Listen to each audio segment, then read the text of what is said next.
Welcome to today's deep dive. Our mission today is to really explore the absolute unsung hero of the human body. Oh, yeah. Unsung is definitely the right word for it. Right. I mean, it's an organ so physiologically complex it essentially operates as like a localized chemical processing plant. Yeah. We are, of course, talking about the liver. The liver, exactly. And specifically, we're going to unravel the dramatic, colorful, and honestly, surprisingly toxic life cycle of a single molecule. Yeah, bilirubin. Bilirubin, right. And to build this deep dive for you today, we've pulled together a massive, highly technical stack of sources. Yeah, we're drawing from medical textbooks like Stat Pearls and Teach Me Surgery, plus some intense biochemistry lectures detailing the pathways of hepatic detoxification. We also have some clinical pathology slides in there and some genuinely fascinating clinical preprints on genetic syndromes. So the goal here is to really understand how your body handles its most dangerous waste products. You know, you might think of the liver purely as a detox organ, right? Like that buzzword used to sell juice cleanses. Oh, I hate that buzzword. Yeah, because the reality found in these clinical sources is just so much more intricate than that. It really is. The liver essentially runs this advanced plumbing and waste management system, and it actually dictates the color of your bodily fluids. Which is wild to think about. And perhaps most surprisingly, we're going to explore how a genetic defect in this exact system of flaw essentially might actually be a hidden evolutionary superpower. I can't wait to get to that part. But before we even touch the biochemistry of molecules like bilirubin, we have to talk about the physical architecture of the liver itself. Yeah, you really have to. Because the sources emphasize that you cannot understand liver function without understanding its completely bizarre vascular design. Bizarre is putting it mildly. I mean, the liver is massive, right? Making up roughly 2% of an adult's total body weight. But its blood supply basically breaks all the conventional rules of human anatomy. It completely throws the blueprint out the window. Normally, an organ receives the vast majority of its blood from a dedicated artery, delivering highly oxygenated blood fresh from the heart and lungs. Right, like standard plumbing. Exactly. But the liver operates on a dual blood supply, and the ratio is incredibly counterintuitive. Only about 25% of the blood entering the liver comes from the hepatic artery. So only 25% is that standard oxygen-rich arterial blood. Yeah, just a quarter of it. The remaining 75% comes from something called the portal vein. And this portal vein is a massive vessel that collects venous runoff directly from the gastrointestinal tract, the spleen, and the pancreas. Which means, and this is crazy, that 75% of the blood entering the liver has already been stripped of a lot of its oxygen by the gut. Yep. It's essentially oxygen-poor blood. But more importantly, it is absolutely loaded with everything you just absorbed. Yeah. I mean, every nutrient, every oral medication, every toxin, and every bacterial byproduct from your microbiome. It's all just funneled directly into the liver before it is allowed to reach the rest of your body. Right. It's a deliberate evolutionary bottleneck. That's a great way to put it. By positioning itself immediately downstream of the digestive tract, the liver performs what we call first-pass metabolism. It acts as the ultimate biological checkpoint. Because if that nutrient-rich, toxin-heavy gut blood were just dumped straight into your systemic circulation, like into the vena cava and up to the brain. Oh, it would be a disaster. You would be constantly fighting off systemic poisoning or, experiencing wild fluctuations in your blood sugar. So we have these two massive loading docks, the portal vein bringing in the raw materials and the hazards, and the hepatic artery bringing in the baseline oxygen, just to keep the factory running. Right, the fuel. Exactly. So how does the liver physically organize its cells to process this massive influx? Because the textbooks describe the functional unit of the liver as a lobule. A lobule, yeah. So picture a three-dimensional hexagonal prism, like a honeycomb structure. Okay, a hexagon. And at each of the 6 outer corners of this hexagon, you have a structure called a portal triad. A triad, so 3 things. Exactly what it sounds like. It's a microscopic bundle of 3 tubes. You have a terminal branch of the portal vein, a terminal branch of the hepatic artery, and a bile duct. Okay, so the blood supply is at the outer edges. Right. And the liver cells, the hepatocytes, they're arranged in these radiating sheets, often called hepatic cords, that stretch from the outer corners of the hexagon inward toward a central drain. known as the central vein, right? Exactly. Yeah. So as the blood flows from the portal vein and hepatic artery at those outer corners, it actually mixes together. Oh, so the oxygenated and deoxygenated blood mix. Yeah, they blend right there. And then this mixed blood flows inward through channels called sinusoids, washing over the hepatocytes until it reaches that central vein in the middle. But the hepatocytes aren't just like a uniform workforce, are they? The sources talk about a rigid zoning system based on their proximity to that incoming blood supply. Yeah, it's highly specialized.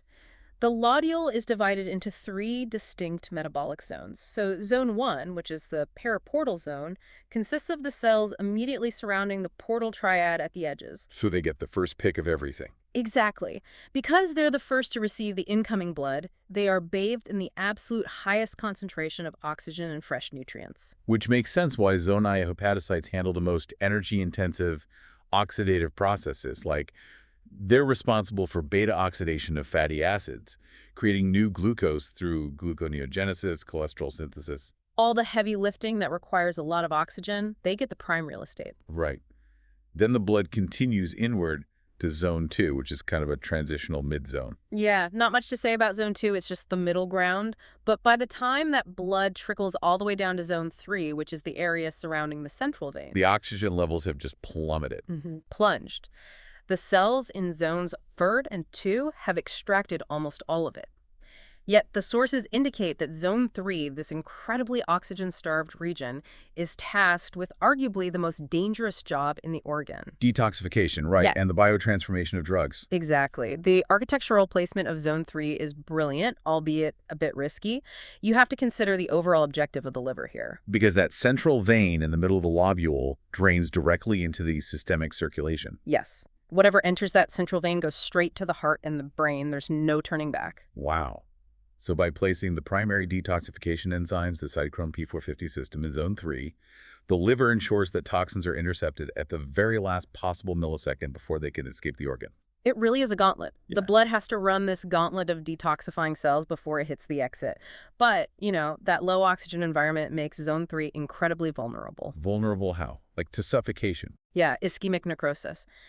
If someone suffers from systemic shock or, say, a massive drop in blood pressure, those pericentral cells in zone 3 are the very first to die. They literally suffocate because the minimal oxygen they usually receive just drops to 0. That's terrifying, but it makes perfect sense structurally. And while the hepatocytes are filtering this blood flowing inward, they are simultaneously manufacturing a fluid called bile. Right, bile, which serves dual purposes. It's a digestive emulsifier for fats, so it helps you digest your food, but it's also the primary physical trash chute for hepatic waste. But the flow of bile is structurally isolated from the blood, isn't it? It has to be. The hepatocytes secrete bile into these microscopic groove-like channels between their cell membranes called canaliculi. Which form an intricate three-dimensional chicken wire lattice throughout the lobule. That's the visual the textbooks use, yeah. A chicken wire lattice. And here's the crucial part. While the blood flows inward toward the center, the bile flows outward toward the corners. Draining into the bile ducts of the portal triad. It's a countercurrent flow. Exactly. And this countercurrent flow is absolutely essential. It prevents the toxic waste products concentrated in the bile from ever mixing back into the newly filtered blood that is about to exit the liver. It's just a marvel of fluid dynamics, really, having these two plumbing networks within a single microscopic hexagon, totally separated. It is. Now, because the liver is stationed directly downstream from the gut, like we talked about, it experiences immense fluctuations in nutrient delivery. I mean, huge spikes and drops. Right. It essentially has to dictate systemic energy management for the entire body. It shifts its entire operational profile depending on whether you're full or starving. The fed state versus the fasting state. Yeah. So let's talk about the fed state. When you consume a meal, the portal vein just surges with glucose. And the pancreas senses this immediately. It releases insulin, which acts as the dominant hormonal signal here. And insulin fundamentally programs the liver for storage and biosynthesis. Right. Exactly. The hepatocytes rapidly take up that glucose via these transporters called GLUT2. Once inside the cell, the liver orchestrates glycogenesis. It takes that free glucose and polymerizes it into a highly dense branched storage molecule. Glycogen. Glycogen, right. It acts like a biological battery. But a hepatocyte has a physical limit to how much glycogen it can actually hold, doesn't it? Oh, absolutely. The battery gets full. But once those stores are saturated, the liver doesn't just let the remaining glucose pass through to the systemic circulation. Because that would cause massive hyperglycemia. You'd have a blood sugar spike that could be lethal. Right, so it activates alternative pathways. A portion of the glucose is shunted into something called the pentose phosphate pathway. And this pathway doesn't produce structural energy like ATP, right? No, it generates a crucial reducing agent called NADPH. NADPH. Why is that important? It's vital for the regeneration of glutathione, which is basically the cell's primary internal antioxidant defense mechanism. It protects the cell from oxidative stress. Okay, but what if there's still a massive excess of glucose? Like you just ate a huge pasta dinner. Then the liver initiates lipogenesis. The conversion of carbohydrates into fat. Yep. The liver breaks down the surplus glucose into acetyl-CoA. Now, under normal circumstances, acetyl-CoA enters the Krebs cycle to generate ATP, the cell's energy currency. But in the fed state, the cell's energy needs are already met. Exactly. The high ATP levels actually inhibit the Krebs cycle enzyme, so the acetyl-CoA backs up. And an enzyme called citrate-lyase cleaves it in the cytosol, which kicks off a cascade that converts it into malonyl-CoA and eventually into long-chain fatty acids. Wow. And then the liver binds those newly minted fatty acids to a glycerol backbone to create triglycerides. Right. But here's the catch. The liver isn't designed to be a fat storage organ. If it just kept all those triglycerides, it would lead to hepatic steatosis. Fatty liver disease. Yeah, which causes massive cellular damage. So it has to export the fat. It packages these triglycerides along with cholesterol into a water-soluble transport vehicle called VLDL. Very low density lipoprotein. Exactly. It secretes the VLDL into the bloodstream to be delivered to your adipose tissue, your fat cells, for long-term storage. That is just an incredibly efficient system. But that entire profile reverses completely during the fasting state, doesn't it? Oh, a total 180. As blood glucose levels drop, insulin secretion ceases, and the pancreas releases glucagon instead. And glucagon binds to hepatic receptors and basically flips the metabolic switch. The liver's priority shifts from hoarding energy to acting as a systemic donor. It has to ensure the brain, which relies almost exclusively on glucose, does not starve. So the immediate response is glycogenolysis. The liver breaks down that stored glycogen back into free glucose and releases it into the blood. But those glycogen stores are finite. The sources note that hepatic glycogen is heavily depleted after just 12 to 24 hours of fasting. So if you're doing a prolonged fast or you're starving, the liver has to pivot again. It performs this metabolic miracle called gluconeogenesis. Gluconeogenesis, yeah, making new glucose. It literally synthesizes brand new glucose molecules from non-carbohydrate precursors. To do that, it scavenges substrates from all across the body, right? Yes. It utilizes lactate produced by exercising muscles, shifting it through the Cori cycle.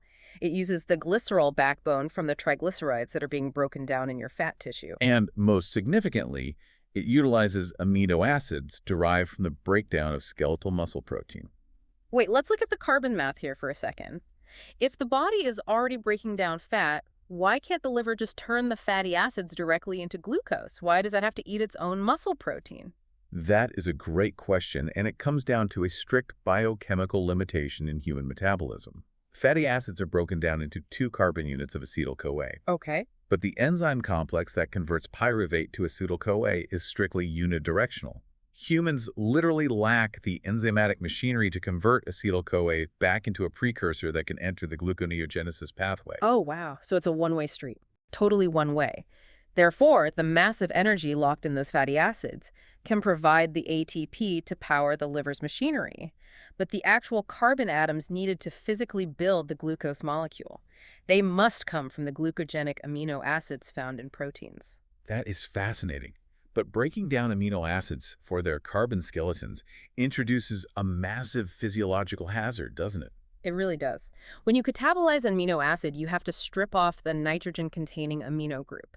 This process is called oxidative deamination. And that generates free ammonia. Yes, and ammonia is a highly diffusible, severely neurotoxic compound. Right, because it's a small, uncharged molecule at physiological pH, meaning it easily crosses the blood-brain barrier. Which is incredibly dangerous. If ammonia accumulates in the cerebral circulation, it's taken up by astrocytes. Those are the support cells of the central nervous system. And the astrocytes try to neutralize the ammonia by combining it with glutamate to form glutamine. They try, yeah. But the sudden accumulation of glutamine inside the astrocytes creates a massive osmotic gradient. Water just rushes into the cells. causing the astrocytes to swell rapidly. Exactly. This leads to cerebral edema, increased intracranial pressure, and a clinical condition called hepatic encephalopathy. So if the liver is failing, does that mean raw ammonia is just floating up to your brain? That is exactly what it means. The patient experiences severe confusion, altered states of consciousness, motor tremors like the classic flapping tremor or asterixis,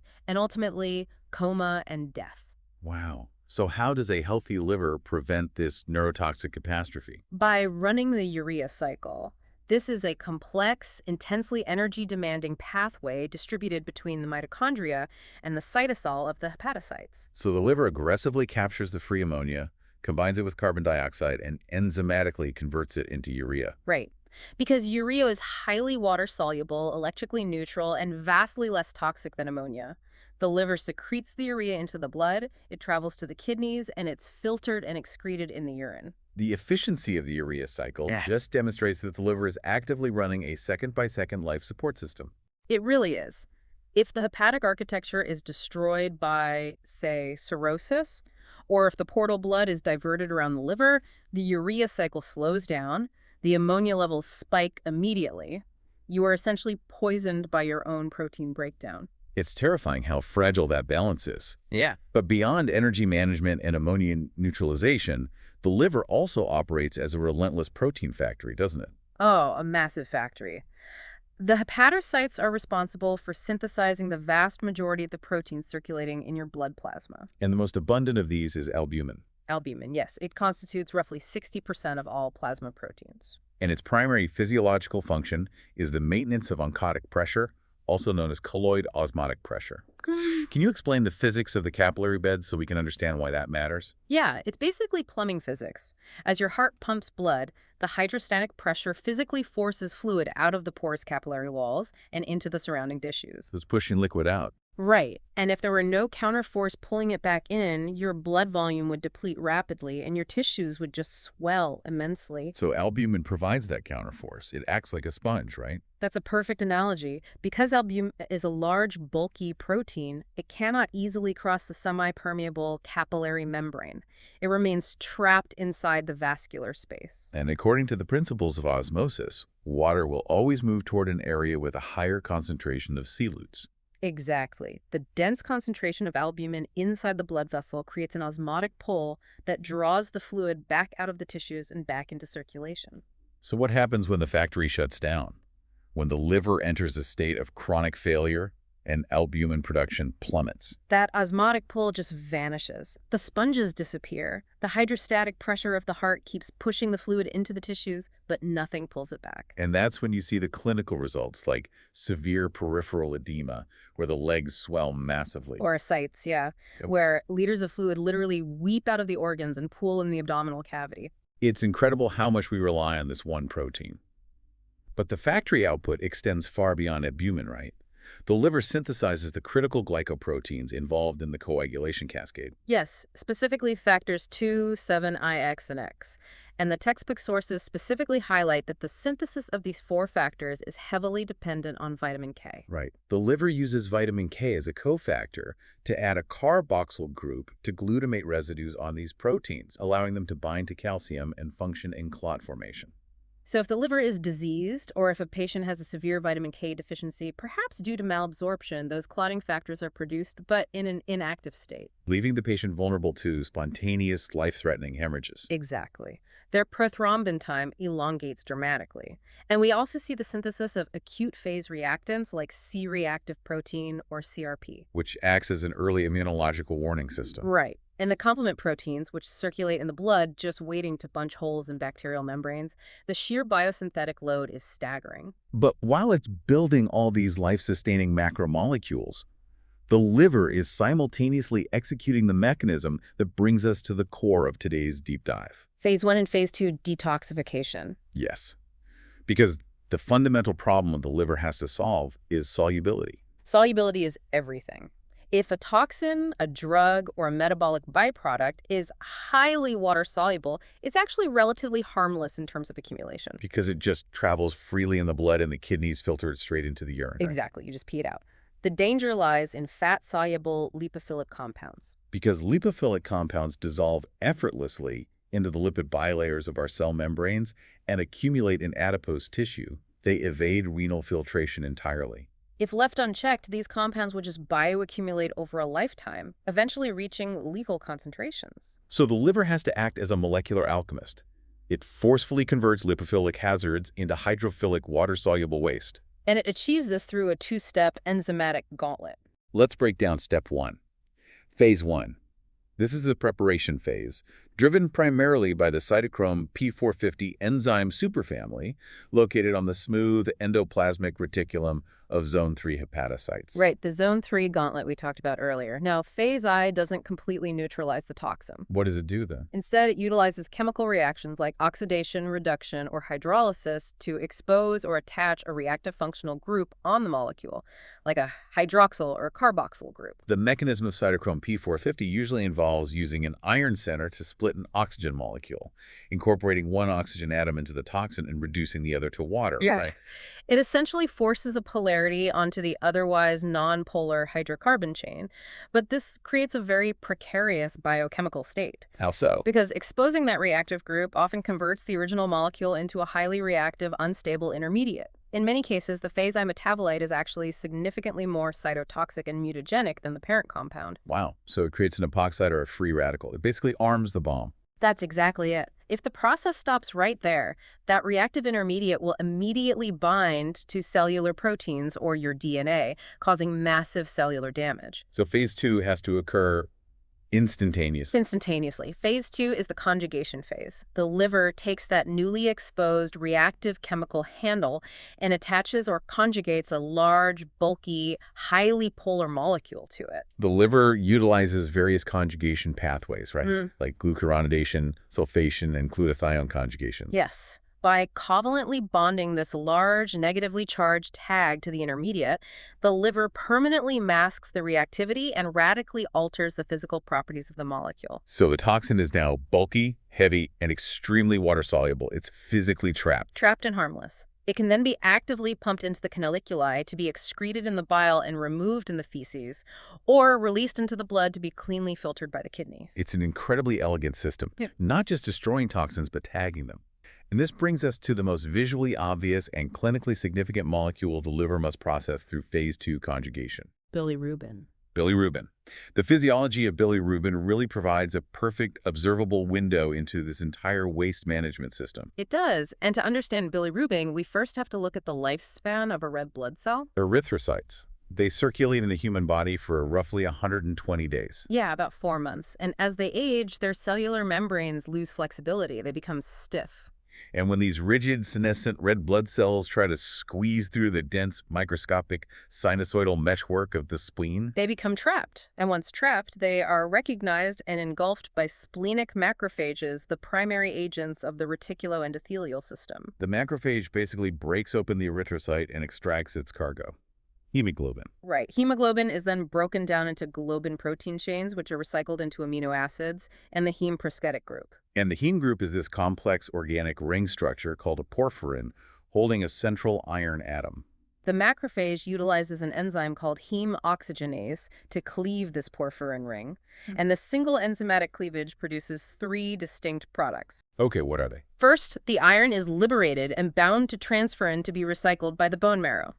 Second, it releases a molecule of carbon monoxide, which diffuses into the blood and is eventually exhaled by your lungs. And third, it produces a linear tetrapyrrole molecule called biliverdin. and biliverdin is a distinct, vivid green pigment. Very green. And we can actually observe this localized enzymatic breakdown visually. Right, with bruises. When someone suffers a severe contusion, a bruised blood pools in the interstitial tissue beneath the skin. Yeah. Initially, the bruise appears dark red or purplish blue from the deoxygenated hemoglobin. But over the next few days, as tissue macrophages infiltrate the area and heme oxygenase cleaves the accumulated heme rings, the bruise shifts to a distinct greenish hue. That green is the biliverdin. It's so fascinating that our bruises change color precisely because of this enzymatic breakdown right under our skin. It's biochemistry in action. However, mammals do not retain bilirubin. Almost immediately, a cytosolic enzyme called biliverdin reductase acts upon the green pigment, reducing a central double bond to create an orange-yellow pigment, Bilirubin. bilirubin.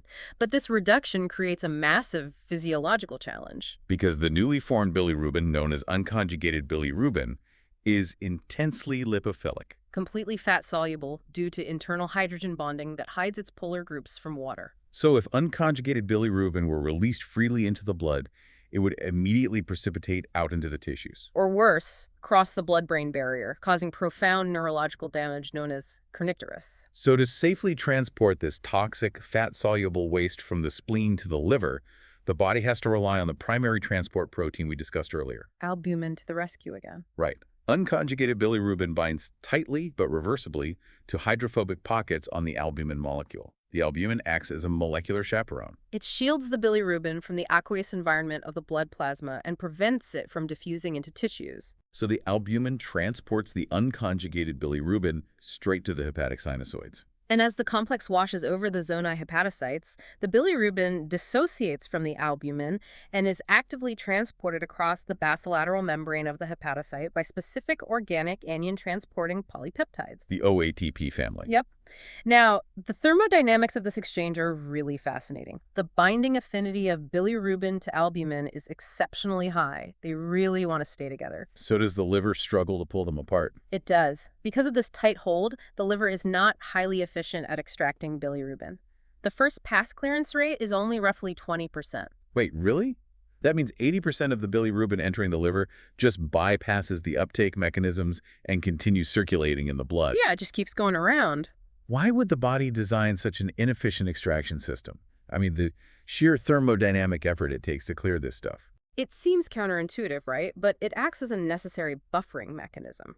If the liver extracted a 100% of the bilirubin instantly, it could completely overwhelm the intracellular detoxification enzymes. Ah, I see. So the low extraction ratio ensures a steady, manageable delivery rate. Exactly, maintaining a low, stable baseline concentration of unconjugated bilirubin in the systemic circulation. Okay, so once the unconjugated bilirubin is successfully pulled inside the hepatocyte, it faces phase 2 detoxification. Right, conjugation. The specific enzyme responsible for this is uridine 5-phit-diphosphoglucuranosyl transferase, commonly abbreviated as UGT1A1. UGT1A1, and it operates on the endoplasmic reticulum. It takes two molecules of glucuronic acid, which is a highly polar sugar derivative, and covalently attaches them to the propionic acid side chains of the bilirubin molecule.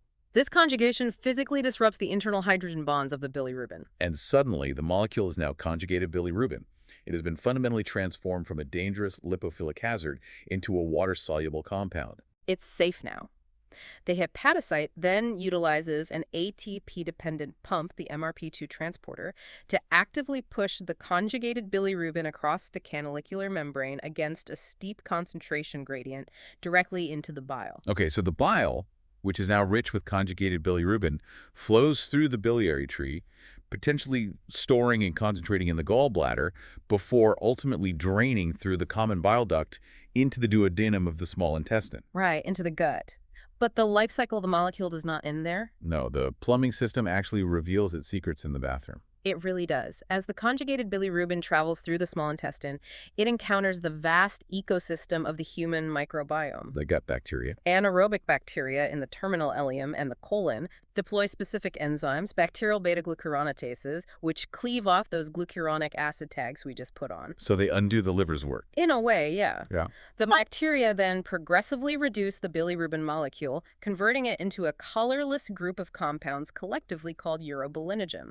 And the fate of this urobilinogen actually determines the color palette of human waste. It does. Approximately 90% of the urobilinogen remains in the lumen of the large intestine.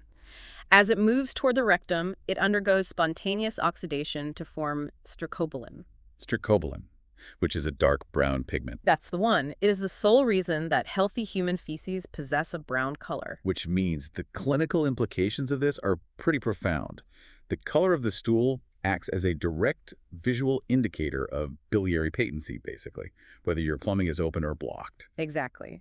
If the common bile duct becomes physically obstructed, say, by a migrating gallstone impacting the ampulla of Vater, the flow of bile into the intestine halts completely. And without bile reaching the gut, no conjugated bilirubin is delivered to the microbiome. Which means no urobilinogen is formed, and consequently, no stercobilin is produced.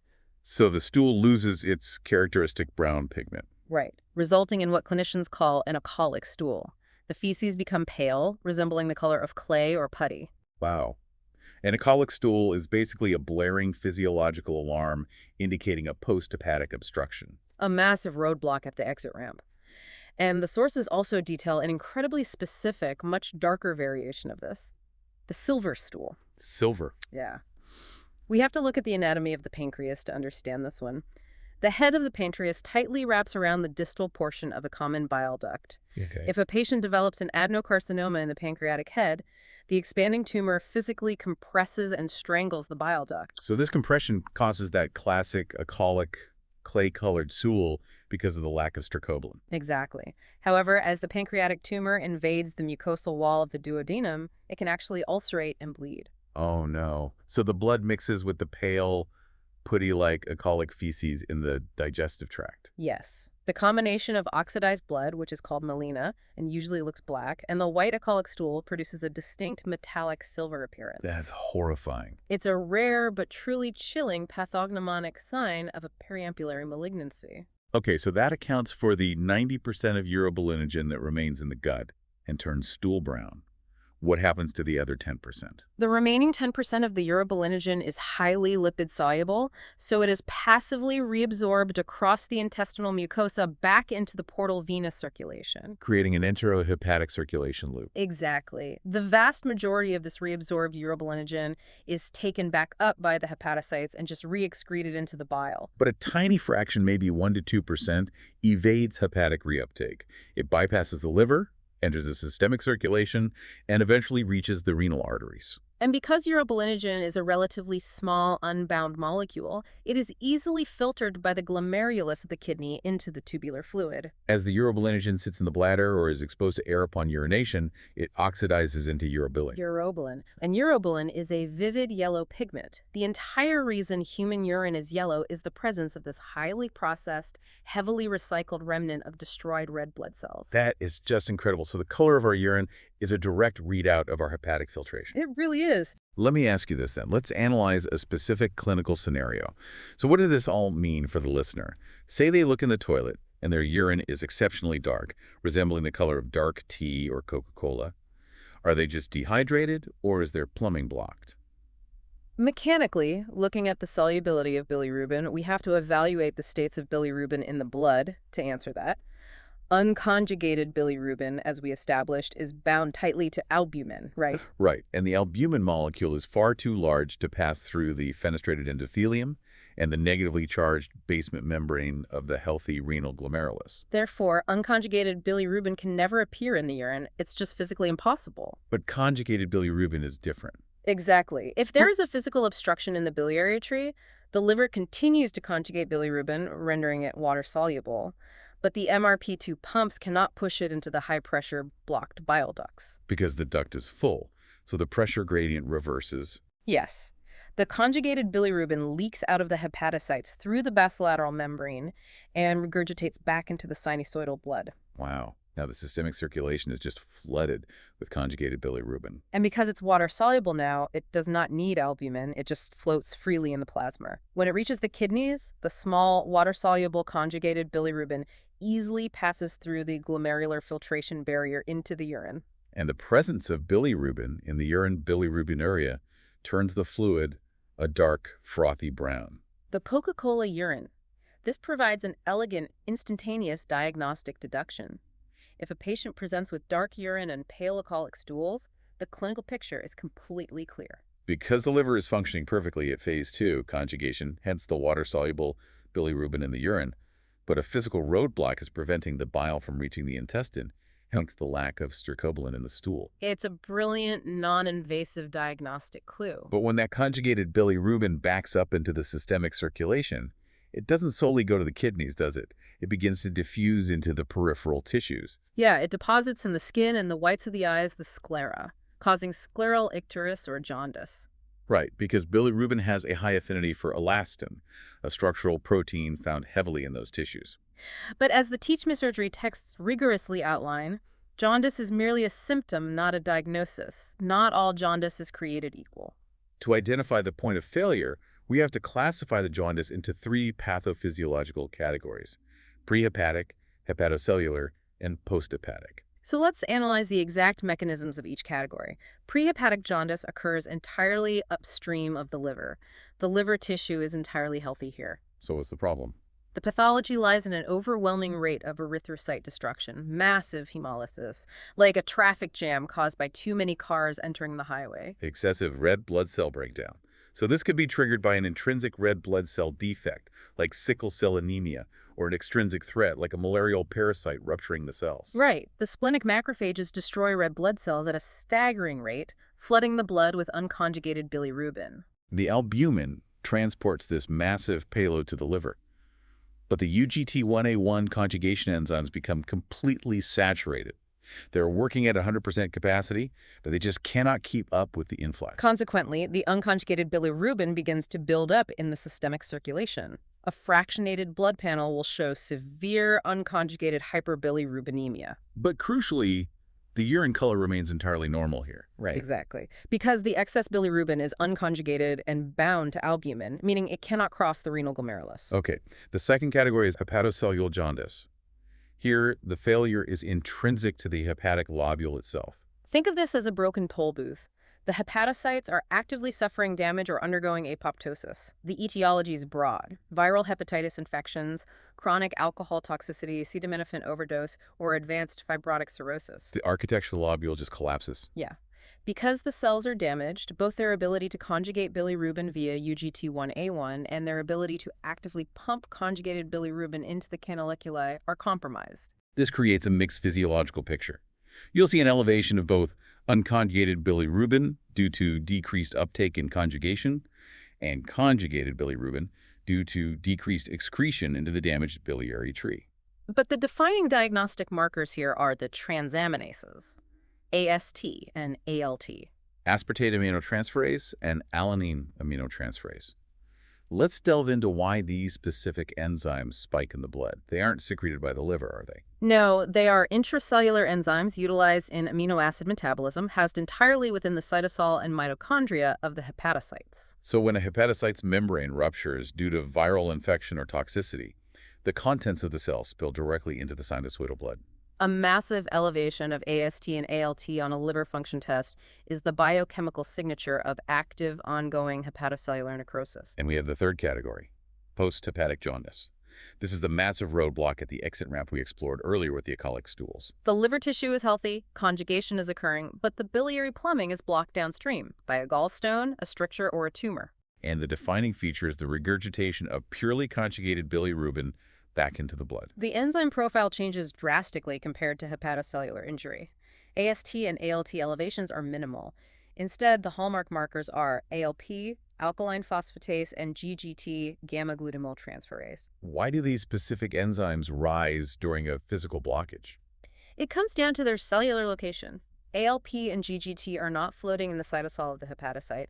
They are membrane-bound enzymes tethered directly to the apical membrane lining the microscopic bile canaliculi. So when a blockage occurs, the hydrostatic pressure inside the biliary artery skyrockets. And the stagnant bile salts act as detergents.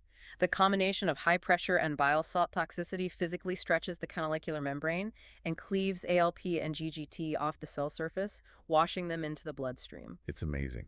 So by simply drawing blood and fractionating the bilirubin into conjugated and unconjugated forms and assessing whether the cytosolic transaminases or the canalicular membrane enzymes are elevated, the clinician can pinpoint the exact anatomical location of the system failure before ever doing a scan. The biochemistry maps the anatomy. But there is a fascinating nuance regarding post-hepatic jaundice that the pathology sources emphasize. When a severe obstruction causes conjugated bilirubin to remain stagnant in the blood plasma for an extended duration, a chemical reaction occurs. A very stubborn chemical reaction. The conjugated bilirubin begins to interact directly with the albumin molecules circulating around it. Yes, a fraction of the conjugated bilirubin undergoes a non-enzymatic reaction, forming a permanent covalent amide bond with the albumin protein. This newly fused molecule is known as delta bilirubin, or biliprotein. A covalent bond means they are fused structurally. Ah. The bilirubin cannot dissociate. No, they are stuck together, which radically alters the clinical resolution of the jaundice. Because the bilirubin is now permanently attached to the massive albumin protein, the kidneys can no longer filter it out. The water-soluble tag doesn't matter anymore. The bulk of the albumin prevents it from passing the glomerulus. Therefore, even if a surgeon successfully performs an ERCP, retrieves the obstructing gallstone, and completely restores biliary flow. The patient's jaundice will not disappear overnight. Exactly. The liver cannot clear the delta bilirubin because it is attached to albumin and the kidneys cannot filter it. The physician must simply wait for the albumin molecules to reach the end of their natural physiological lifespan and undergo degradation in the tissues. And the biological half-life of serum albumin is approximately 14 to 20 days. So the patient could have completely normalized liver function, perfect biliary drainage, and yet remain visibly yellow for 2 to 3 weeks while the delta bilirubin slowly degrades. It is a critical physiological artifact that clinicians must anticipate so they don't incorrectly assume the surgery failed. Exactly. Now, up to this point, our entire discussion of elevated bilirubin has been framed around pathology: hemolysis, viral necrosis, malignant destructions. We view high bilirubin as a universally alarming indicator of systemic failure. We do, yeah. But the preprint research sources introduce a staggering evolutionary paradox. There's a specific genetic variation where high bilirubin is not a disease, but rather an incredibly potent physiological advantage. We have to deeply analyze Gilbert syndrome. And this is not a rare anomaly. Epidemiological data indicates that the genetic mutation responsible for Gilbert syndrome affects anywhere from 5% to over 13% of the global population, depending on the specific demographic. Over 10% of the population walks around with a fundamentally altered liver pathway. Yep. The mutation occurs in the promoter region of the UGT1A1 gene, located on chromosome 2. Let's unpack the molecular biology of this. The promoter region is the sequence of DNA that controls how frequently a gene is transcribed. Specifically, it involves the insertion of an extra TA dinucleotide sequence in the TATA box of the promoter. A wild-type individual has 6 TA repeats. A person with Gilbert syndrome typically has 7. And this minor structural elongation interferes with the binding of transcription factors. The gene itself is structurally sound, but the transcription rate drops dramatically. As a result, the hepatocytes produce significantly fewer UGT1A1 enzymes. The liver's overall capacity to perform phase 2 glucuronidation of bilirubin is reduced by approximately 70%. So the physiological manifestation is a chronic, mild elevation of unconjugated bilirubin in the blood serum. Because the transaminases, ALP, and liver histology remain perfectly normal, the liver is completely healthy. It simply operates with a sluggish conjugation pathway.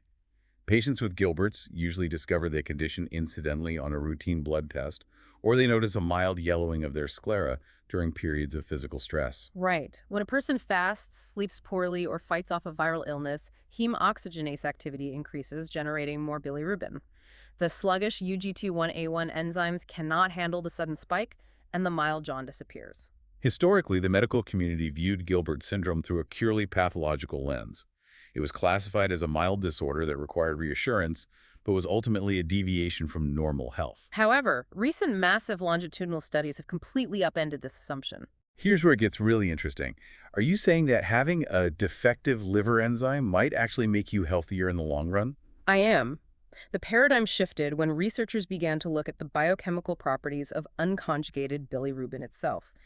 We established earlier that at high concentrations, it is severely neurotoxic. Right. But at the mildly elevated micromolar concentrations seen in Gilbert syndrome, unconjugated bilirubin acts as one of the most potent endogenous antioxidants in the human body. Unconjugated bilirubin is highly lipophilic, meaning it readily inserts itself into the lipid bilayers of cell membranes and the lipid cores of circulating lipoproteins, such as LDL cholesterol. And within that lipid environment, bilirubin acts as a sacrificial electron donor.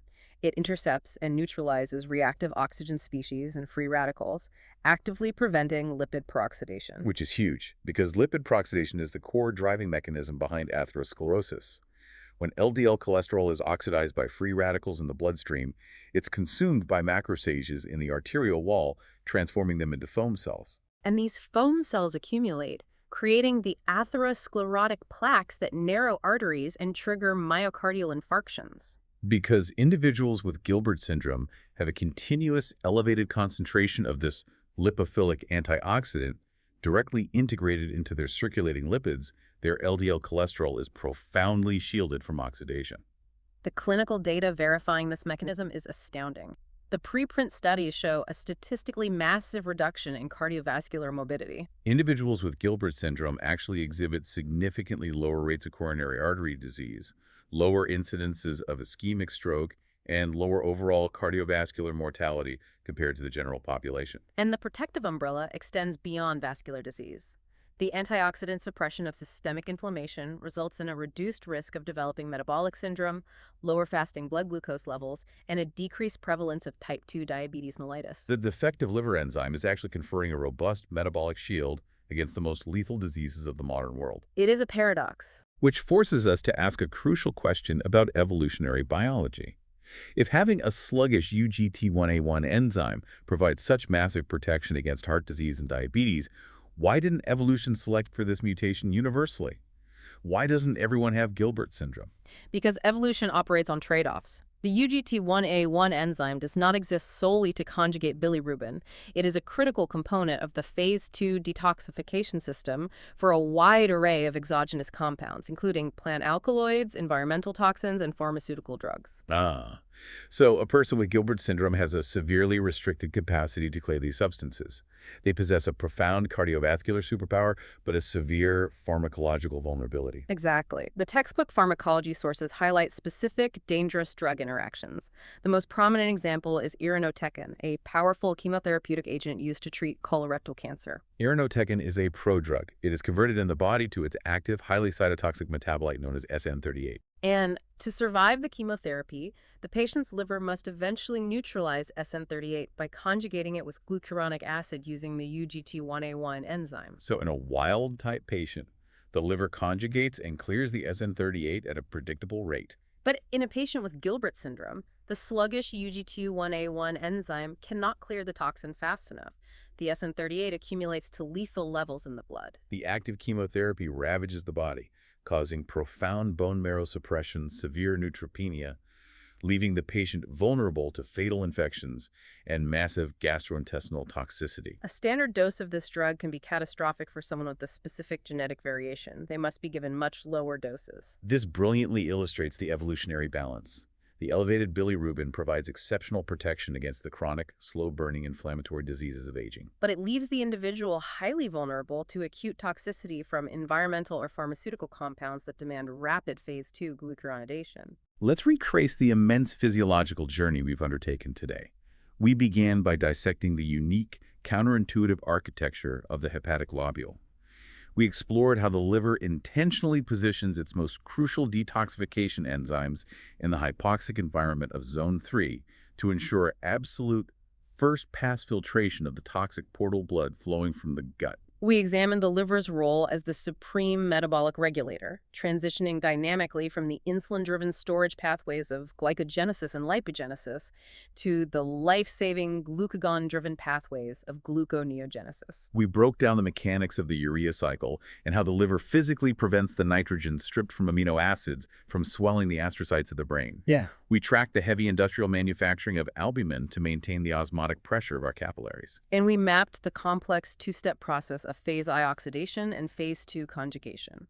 We then applied that chemistry to the breakdown of hemoglobin, following the physical color changes from the red of heme to the green of biliverdin to the yellow of bilirubin.